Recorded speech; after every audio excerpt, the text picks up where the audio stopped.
What is representation and why is it such an important concept in media studies? Representation is a key concept in media studies. Representation is the way in which groups or events are represented.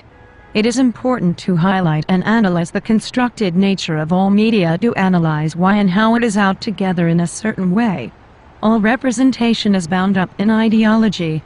An example of dominant ideology is patriarchy. What is gender and what are some of the stereotypes associated with gender? Gender is socially constructed. People are expected to behave within society.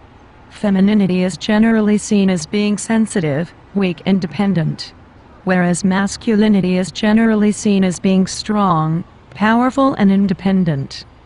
What magazine have you looked at in your investigation? Who owns it and what does it claim to offer audiences?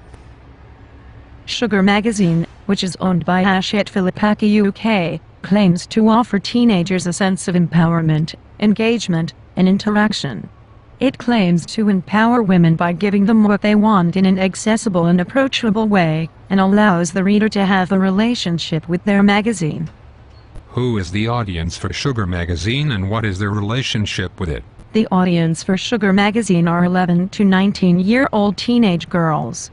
They have a relationship with their magazine as they may see it as a guide to how they should dress, what makeup they should wear, how they should act and feel.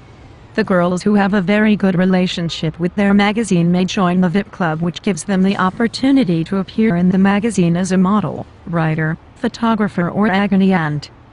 What identity about gender does the magazine create for young women and how does it achieve it? Sugar creates the idea that all girls should be picture perfect with a perfect figure, complexion, and always being on trend with the right clothes and makeup by using celebrities on the cover of the magazines.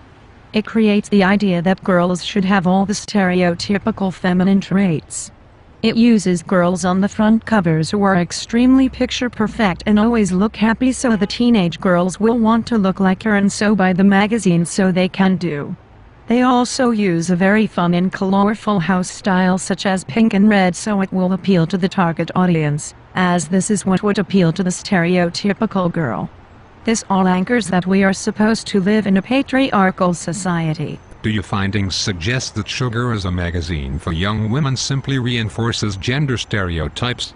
What evidence from your content analysis supports this? The front cover reinforces stereotypes and dominant ideas about gender in the way in which the magazine mostly contain information about clothes, makeup, embarrassing stories, gossip and boys, showing this is what a teenager is supposed to like.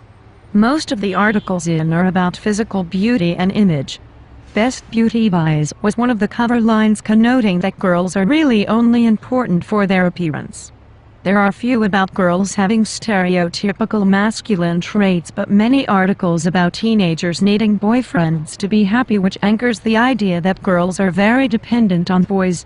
However, on all of the magazines they do challenge stereotypes by encoding that girls can be powerful by showing celebrities on the cover who have done well in life and look confident to be feminine. Roughly 16% of the pages in Sugar magazines are adverts, and they all had a pretty girl on and were all advertising perfumes, shoes, clothes, makeup or hair products. These products are concerned with the physical appearance and have a connotation that it does not matter about a girl's personality as long as they look good. I have found that Sugar generally does not challenge dominant ideas about masculinity or femininity. It supports them and reinforces them through the images they use, the articles they put in the magazine, and the adverts from companies who use Sugar to advertise their products. What other media does Sugar use to engage with its audience? Sugar also has a website called Cigarscape. Cigarscape has similarities to the magazine in that the house style is the same and they both focus on fashion, beauty, celebrity and guys. They both have advertisements and both have lots of images. However, Cigarscape and Sugar magazine also have differences. The website is more interactive with links to other websites and you can post messages to other Cigarscape users. The website is also updated regularly, unlike the magazine which only comes out once a month. The website, unlike the magazine, is free, so Sugar can widen its accessibility.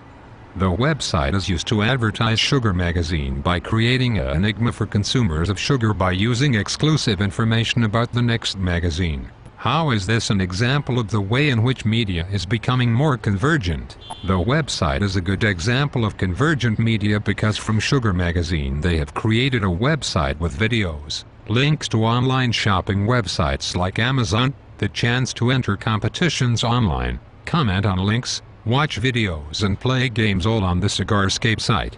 The website also has links to social networking sites so audiences can use the two-step flow theory by talking to their friends about sugar online and promoting it at the same time.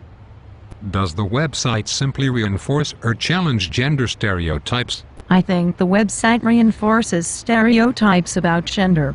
Most of the pages are still about girls being objects with their physical beauty being their only asset. The website also has a whole section about girls needing boys to be happy and that girls are very dependent on men, anchoring the point that girls are very dependent on men. They also use lots of the color pink on the website as part of the house style, which is a stereotypical color for a girl. In your opinion, what impact might gender identify created through the Sugar magazine and through the Cigarscape website have on audiences? I think that Sugar magazine creates women in ways that suit the patriarchy world when they are young and old, as Hachette Philippaki UK also produce older women's magazines which also support these stereotypical views.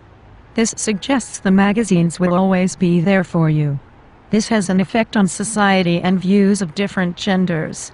The fact that they only advertise products like perfume and clothes with airbrushed models on shows that girls are just seen as objects and all that matters is looking good. The models are always doing girly things. You never see them wearing suits or playing football, do you? This affects girls as they will aspire to be like these girls in the magazine, and if every girl did, we would all be exactly the same.